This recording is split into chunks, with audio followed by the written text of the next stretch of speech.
সম্মানিত দর্শক, আশা করি আপনারা ভালো আছেন। সংসদ সদস্য জনাব হাসনাত আব্দুল্লাহ সংসদে সরকারি গাড়ি চেয়েছেন সংসদ সদস্যদের জন্য। এটা নিয়ে একটা তীব্র বিতর্কের সৃষ্টি হয়েছে। বিতর্কটা হয়েছে কারণ হচ্ছে এর আগে সরকার দলীয় এমপিদের একটা অবস্থান ছিল যে সরকারি যে কর মুক্ত সুবিধার যে গাড়ি সংসদ সদস্যরা নেয় এটা তারা নেবেন না।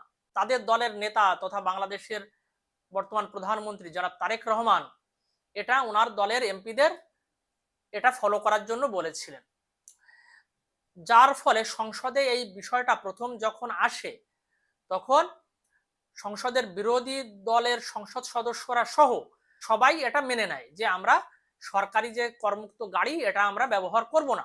সেই মেনে নেওয়ার দলে তখন হাসনাত আব্দুল্লাহও ছিলেন। এখন হাসনাত আব্দুল্লাহ আবার সরকারি গাড়ি তিনি চাচ্ছেন।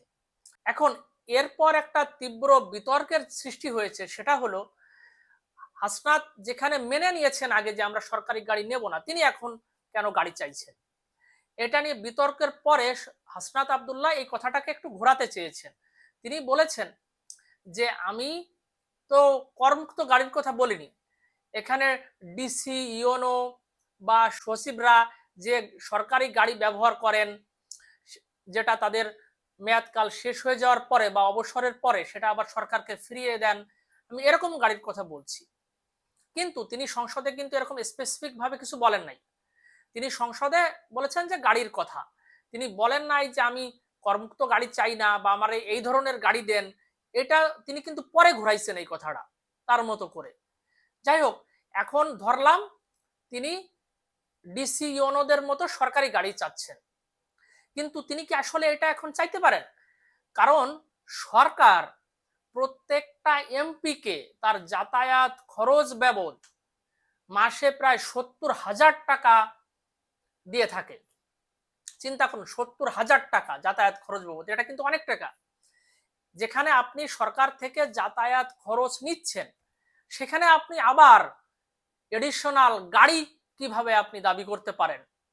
আপনার কথাও যদি ধরে নিয়ে যে আপনি সরকারি কর্মকর্তাদের মতো গাড়ি চাচ্ছেন, তাও তো এটা আপনার ন্যায়সঙ্গত হয় না।